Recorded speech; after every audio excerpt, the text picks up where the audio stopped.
Hey folks, welcome back to Only Your Best Fantasy Novels. My name is Robin, and today I want to talk about The Halfling's Gem. This is the third book in the Icewind Dale trilogy by Salvatore, following the adventures of Drist. Anyway, so this book picks up pretty much directly after the events of Streams of Silver, and we have everyone kind of doing their own thing to a certain extent. Like Artemis Cetreri and Regis are on their way back to Kalimport. Dristan, Wolfgar are in hot pursuit, and Bruenor is where we left him. Let's leave it at that. So that's pretty much all you need to know about this book, and obviously it's going to wrap up everything in this one.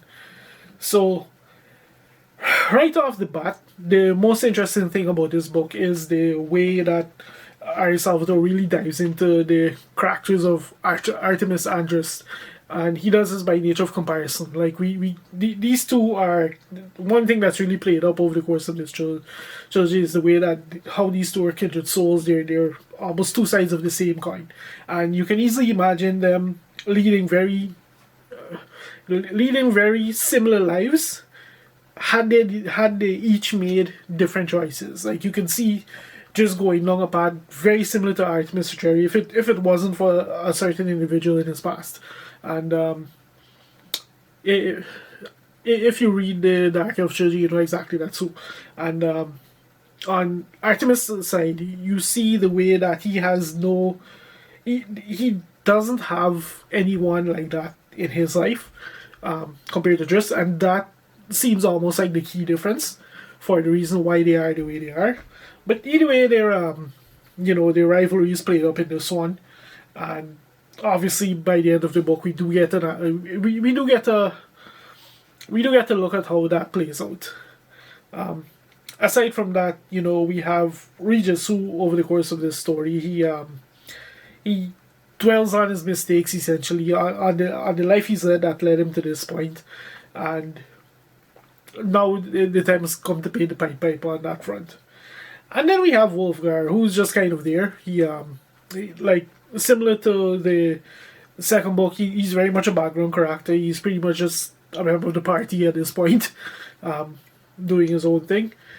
But he does occasionally throw a little loop into the mix with the relationships with when it comes to his particular relationships with like Cathy and that, and the way that he views Regis and all of that. So between all of these, you have like some interesting character dynamics that play out, and over the course of the novel, like you kind of get to see. One of the big things in this book for me is like it kind of teased the paths that weren't taken but could have been.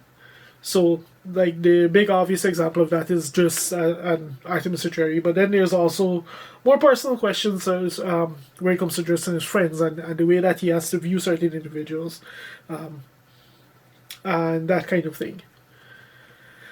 And then of course we have Bruenor and his whole unfinished story with regards to his heritage. So a lot that kind of happens in terms of character dynamics, but at the same time, that's not really like the focus of this story. There's like I would say almost the time is almost divided equally, half and half, between the character dynamics and the way they kind of unfold and get unpacked for us, and of course the action, because obviously like these books are like pretty much early D&D kind of stuff, and like we have quite a few different scenes here where there's quite a bit of action, and everyone kind of gets their moment to shine in some really cool ways, in some almost cinematic ways. Like I can easily see these books getting pulled off as a movie, and probably being quite successful because they're not too complicated. There's not like it's not like there's significant depth to any of these stories. They're just fun sword and sorcery rides, and given the state of Hollywood cinema, that's pretty much exactly the kind of stuff the public seems to like these days. So I can see these succeeding as movies if they were to get adapted. Yeah, so that's kind of the that's kind of the gist of it. As to how the story plays out, this is the finale. This is the finale book for the trilogy. So much like the other two, it is fast paced. It is very action packed. Like we just go from scene to scene, and it's interspersed with these moments of with a little bit of character exploration that add. They don't so much as add depth, so much as they add a different kind of focus point for us to look at. Like I said, it's almost like this book is split half and half between the action scenes and the character introspection, but it in a way that it's not like there's significant depth to it. It's not like these characters necessarily change due to this introspection. It's more like we get it's more like we get like like one sub layer more of understanding to how they tick essentially.